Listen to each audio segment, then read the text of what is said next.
Hello, everyone. How's it going out there? Well, thanks for coming out today. Thanks for starting the first session with the fun part, how to pay for everything. We have representatives today from financial aid, like myself, our business office about student accounts, and then also campus stores. I'll let them introduce themselves as they come up. But I think we're going to give just kind of a quick overview of some information that would be good for you to know, and then want to make sure that we have plenty of time for your own questions as well. So I'll just jump into some of the financial aid information. Some of this information might be review for a lot of you, specifically like our first slide here about proxy access. We actually sent something out very recently about setting up proxy. Basically what proxy is it allows different offices on campus, including the financial aid office, to be able to answer questions from you parents when you call up after the school year has begun. So your students are legally adults once they start college here, so their information is their own. So we can't share it with anyone unless they specifically give us authorization to do so. So if you're going to have questions throughout the year, which likely you will, it's a very good idea to have them set you up with proxy access. So you can go to that website right there, stthomas.edu/proxy, and it'll give you information on how to do so. Also, your students, as part of orientation before they got here, were required to watch some videos. A lot of that is what we're going to touch on briefly here today, but there is a video that they can show you about how to set up proxies. So I'm guessing probably a number of you have done so already, but it's definitely a good thing to do before the school year starts, just so you don't have to deal with any problems in the future trying to talk with us. Bill from the business office will talk a little bit about what's called authorized user. That's a little bit different. It's specific to the business office, but proxy would be able to give you access to talk to financial aid, registrar, different offices on campus like that.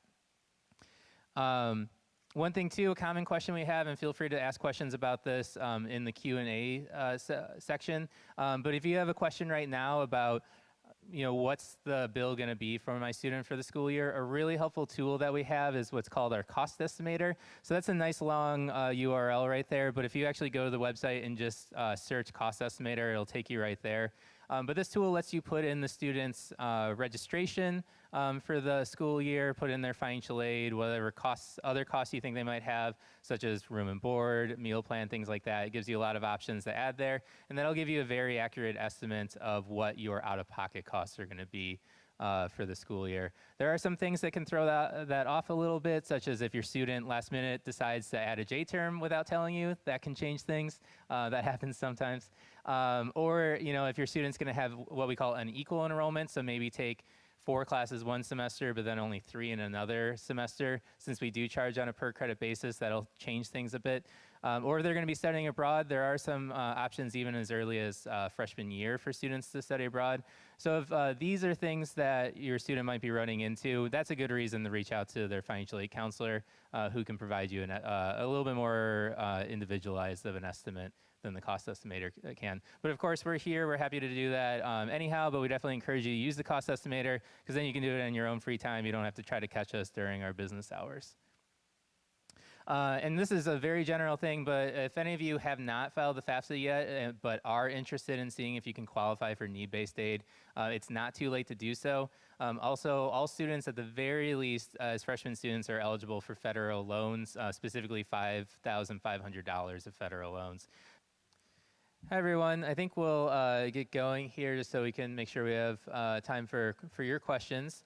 My name is Neil Liebenguth. I'm one of the assistant directors of the financial aid office. I'm here today to talk about financial aid, and then we also have representatives from both student accounts and the business office, as well as our campus stores too, which will be here to answer questions. We're all going to start the session with just giving kind of an overview of some good information for you to know and to hopefully inspire some questions from all of you. So we might as well just jump right in with that. So a big thing with financial aid is our ability to talk to you as parents after the school year begins. So the federal government sees your student as a legal adult once they begin school here. So they, the only people we can share their information with is themselves unless they give us authorization to do so. So we do that through our proxy system. So you might have received some information about this. Also, your students were required to watch a video regarding proxy and some of the other things that we're going to talk about today. So you might have already handled this, but if you haven't already, it's a good idea to go out to stthomas.edu/proxy. And that's where your student can give you access to information regarding financial aid and information from the registrar's office, their student account, things along those lines. So that gives you view access of their information through our Murphy Online system, but it also allows you to call up the financial aid office and other offices and ask questions, and then we can actually give you answers. Otherwise, we'll say, I'm sorry, your student has to add you as proxy. So I definitely encourage you to take care of that before the school year begins, because that'll just make life easier for everybody going forward. Another common question is, what is the bill going to be? So Bill from the business office will talk about this in a little bit, but statements will go out next month. But in the meantime, if you're starting to try to plan things like an additional loan or 529 plans, payments, things like that, we do have a cost estimator on our website. So this is different than that net price calculator that you might have used when your student was first looking for college. This actually lets you put in how many credits that they're going to be taking, which is typically 16 credits per semester, what their financial aid is, what their housing and meal plan options are, and it'll give you a very accurate estimate of what that remaining balance is going to be. So if you're curious of that now, this is a tool that you can go out and use. That's a nice long URL right there. Another quick way to get there is just to use a little search function on our website and just put in cost estimator. It should take you right there. So it's a really good tool. There are some situations where it might not be 100% accurate, like if your student decides to do a J-term course last minute, or if they study abroad. That's going to be there are going to be some changes there. So I encourage you to reach out to their financial aid counselor, such as myself or some of my colleagues, and we can help you figure out that information. But Cost Estimator is a great tool for right now for planning purposes. Another thing too, most of you have done this, but if you have not already, there's still time to file the FAFSA. All students at minimum are eligible for federal loans. Freshman students specifically are eligible for $5,500 total in federal loans in their first year. That's the maximum that a first year student can borrow in their name only. There are some other loan options. I'm going to talk about those briefly as well. But at the very least, if you want that option, you want to make sure you file the FAFSA, because we can't offer those to your student without doing so. Like I said, most students have done this already, but if you are still interested, you can definitely do that. Interest rate on those federal loans for this next year is 5.05%. So I mentioned there are some other loan options as well for covering that remaining balance. One of them is the Federal Parent Plus loan. There's a lot of good info up there. There's also good information on a website I'm going to show you in the next slide. But the big difference in the Parent Plus loan is it's also offered by the federal government, but it's in your name as the parent. It does not transfer over to the student at any point. So this is a loan that allows you to borrow funds to help pay for your student's college education. The interest rate's a little bit higher, and it has a little over a 4% fee whenever you borrow, but it can be a really good option for a lot of families. And it's something that the FAFSA is required. So if you haven't filed the FAFSA, you will need to do that before you can apply for the Parent Plus loan. That's done through the federal government's website, but we've got information linking to that on our website. The other option that families will choose as far as an additional loan would be a private education loan. Private education loans are through a private lender. Companies like Sallie Mae, Wells Fargo, Minnesota offers the Minnesota Self Loan for students attending a Minnesota college. So even out-of-state students can use that too. So we actually have a list of the lenders that our students most predominantly borrow through at that website there, stthomas.edu/other loans. That's also where you can find more information in the link to the Plus loan application too. So there's a lot of good information there. But private education loans, those would be in your student's name first, but they will need a cosigner to be approved. And then the interest rates will vary based off of the lender, and then also typically the credit history of the cosigner. But it's also, these can be very good options for covering those remaining balances. There's no rule that says you need to borrow a loan to cover remaining balances. There's no rule that says you can only pay out of pocket. You can do a combination of additional loans, paying out of pocket, or a payment plan, which Bill will talk a little bit more about how to make payments out of pocket or payment plan in a little bit. But private education loans are available as well as the Parent Plus loan for covering those remaining balances. Last thing I'll talk about before handing it over to Bill Peterson is student employment. So one big thing to know is that all students are able to work on campus at St. Thomas. There are some jobs that are specifically set aside for students that received state or federal work study on their financial aid award, but probably 75–80% of the jobs on campus are open for anybody. The majority of the jobs pay $9.65 per hour, which is minimum wage in St. Paul, but there are a handful that will pay higher than that. Students typically can work 10 to 12 hours per week, and then it's up to them how they want those funds given to them. So they can either have it paid directly to their own bank account through direct deposit, or they can have it paid to their student account. And if you have questions about anything I just went over, feel free. We'll have some time at the end to ask questions, so feel free to ask some specifics on that. But I will hand this over to Bill, who will talk about the student accounts and billing. Good afternoon. Thanks for stopping by and listening to the funnest information you're going to get the rest of your week. Anyway, quickly, I'm going to go over the billing. Basically, the first thing we want to talk about is how we communicate the bill. It's done electronically.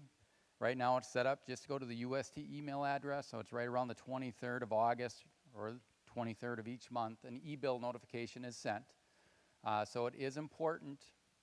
As a parent, we understand you may be taking a high responsibility and help finance this. If that is the case, you want to make sure that you have your son or daughter set you as an authorized user on the billing site. Now, I know we talked about Proxy, which is more university-wide, which it gives you view-only access to lots of different information, like could be academics, registrar information, financial aid, etc. Now, just for billing information, billing purposes, to get the full access to the billing site, to be able to make payments, etc., you want to have them set you as an authorized user. It's really quick and simple for them to do that. They're going to log in through Murphy Online, which is basically one of their main portals they're going to log in to register for classes anyway. They're going to go in there. One of the main options is e-bill, e-pay system. And you get a screen that looks very, very much like this. And up towards the top of the screen, you'll see authorized user. They're going to click there, add an email address, boom, it's all done. As a parent, you're going to get an email right after that just saying you're now as an authorized user, and it's going to give you login instructions on how to log in through your authorized user portal. So, like I said, it's really simple, but I would just make sure that they do that if you want to make sure you see the information each month as well. Basically, students are going to be automatically enrolled into a semester-long payment plan. As you can see, for fall semester, it's September through December 19th. In spring, it's February through May. Now, do you have to follow this payment plan? Not necessarily. What I mean by that is, if you want to pay up front by the first due date, if you wanted to utilize the loans, or if you have a 529 plan you wanted to utilize, by all means, that's fine. If you pay by the first due date, it's probably the most cost-effective. If you decide to pay through the semester, there's a finance charge assessed monthly of 1.1%. And basically, this is just a cost for extending the credits, that we're allowing you to pay that over a 4-month time frame. So you just want to keep that in mind. But by all means, we do see a lot of family utilize that. So this is an option for you. Basically, we just take the total overall balance after financial aid, and it's divided by 4. And that's how that minimum payment is added up there. Now in August, towards the end of the month, you're going to get that e-bill notification once you're set as an authorized user, right? Anyway, you'll be able to log in under My Account, and then once you're in there, under My Account, there's an option for e-statement. You'll click there, and you'll get a statement just like this. It's going to have all tuition fees, room and board billed out. A couple important things to note there. Right below that, you're going to see current payments. So if you have any UST award, merit scholarship, that's going to be already applied to the account by that first due date, or already by that first billing cycle. Now, what you're not going to see, though, is on the bottom, you're going to see pending financial aid. This is any federal loan, parent loan, or private loan for that matter. Those are not going to be dispersed yet until right before the due date. Reason for that is basically students have the first 2 weeks of class to add drop all they want. So we want to make sure they're locked into their class schedule before we disperse that. Second of all, usually the interest the interest clock starts on these loans once they're dispersed, so we usually wait until obviously right before the due date for that purpose. Now, just lastly, if you do not see that pending financial aid, don't be alarmed. Give the business office a call or financial aid, and we can look into that. It could just mean there is a final requirement that your son or daughter hasn't completed yet that isn't showing that. Could be an example of doing the entrance loan counseling and master promissory notes for their federal loans. That can sometimes be an example there. So if they haven't done that yet, you wouldn't see that as pending financial aid. Another thing I want to really highlight is just setting up an e-refund profile. This is anytime we owe money back to you. An example for that is obviously if you have loans in place already for the semester, or if you already paid up the semester balance and the student dropped a class shortly after that, in which we owe money back to you. You'll want them to set you up or set up an e-refund profile. This is the quickest way we get the money back to you. We only do checks once a week on Wednesdays. By the time they're going out in the mail, it's usually Friday morning. Whereas e-refunds, we generally do this 3 days a week. It's quick. Only the students can set this up through their Mercury Online portal. Parents don't have that access through the authorized user portal. But we understand, though, if you want the money going back to you, just work with your students on that and which account you'd like set up for that. Now, in some cases, if a Parent Plus loan does generate a refund, then in that case, a paper check is cut to the borrower for that check.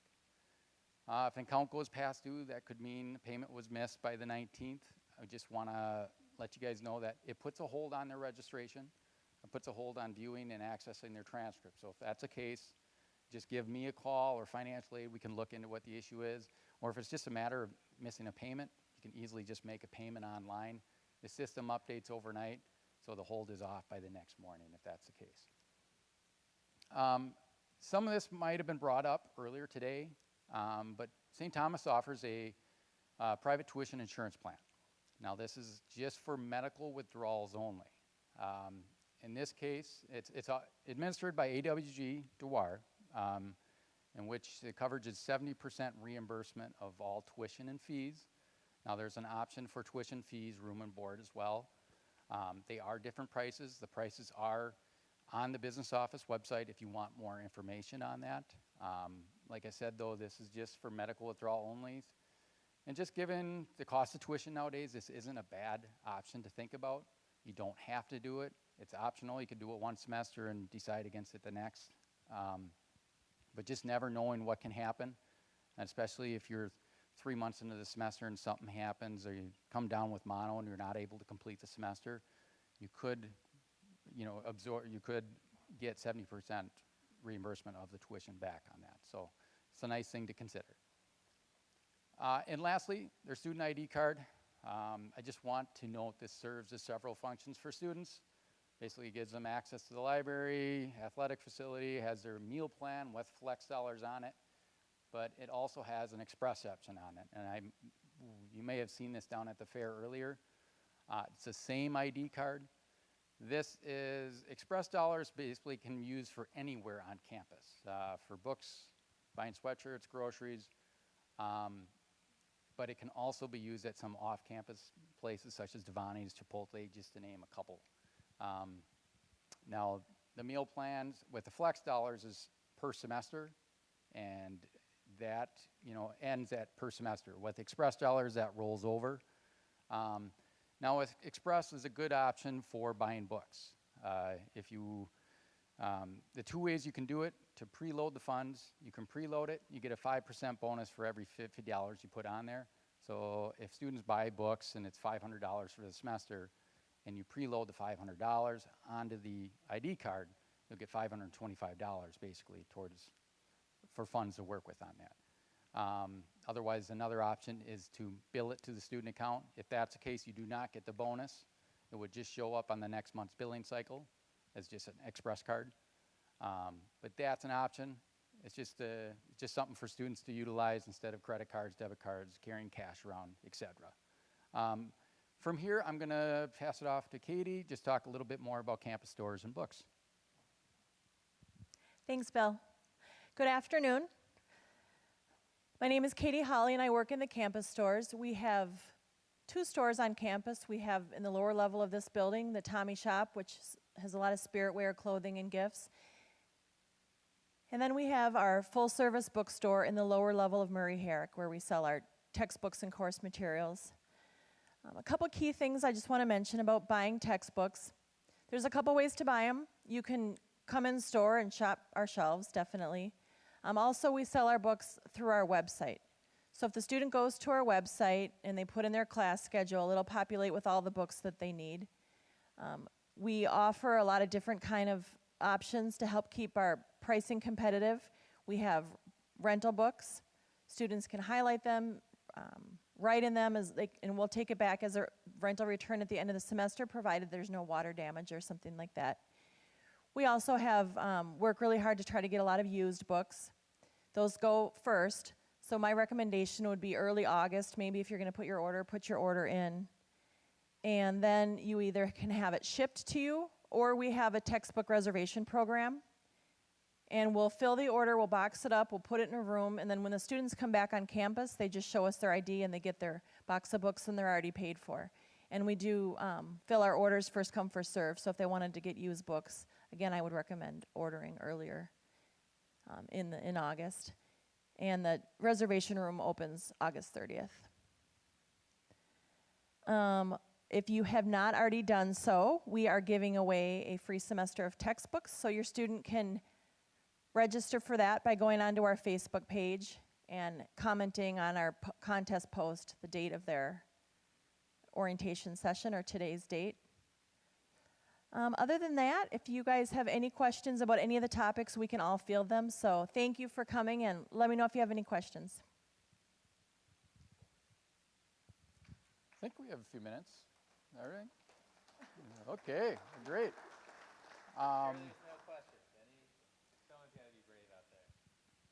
I just wanted to actually mention one thing. I may have talked to some of you about this earlier, but like I said, the meal plan is on their ID card. Now, when it comes to meal plans, there's the 3 options. Now, a lot of families, I think, utilize the middle one or maybe the high one. But we usually suggest the lowest meal plan when it comes to that. Reason for that is with the meal plan, it's sit down only in the cafeteria. And so you're not able to pick up food and to go. And if students have a busy schedule or an 8 a.m. class and they're not going to have time to go to the cafeteria, we just don't think that's the best option for that. So with also that lower meal plan, you have the flex dollars. You have more flex dollars to work with. So you can go to any of the food facilities on campus and grab food to go and go on to class. There's also a lot of activities that happen on campus, so there's free food around. And so when there's free food, students flock. Well, I do too as well. So anyway, it is a good option to think about. The meal plans, like I said, are on a per semester basis. So if you ended up, starting out high and you have a lot of meals left to work with, then you're losing a lot of money on that. If you find out with the lowest meal plan, you need more meals, you can always actually buy more in blocks of 20 to think about that, or you could use that express as an option as well, just for maybe the last month of the semester. But I just wanted to mention that. I mean, there's still time to change that if you wanted to. If you don't want to, no big deal. But I wanted to bring that up with a lot of families, because I know your son or daughter may think, especially the sons, they think they can eat everything or eat out of the house. So, but there is a lot of food. With the lowest meal plan, that's basically 10 meals a week. So it's about two a day you're working with there. So,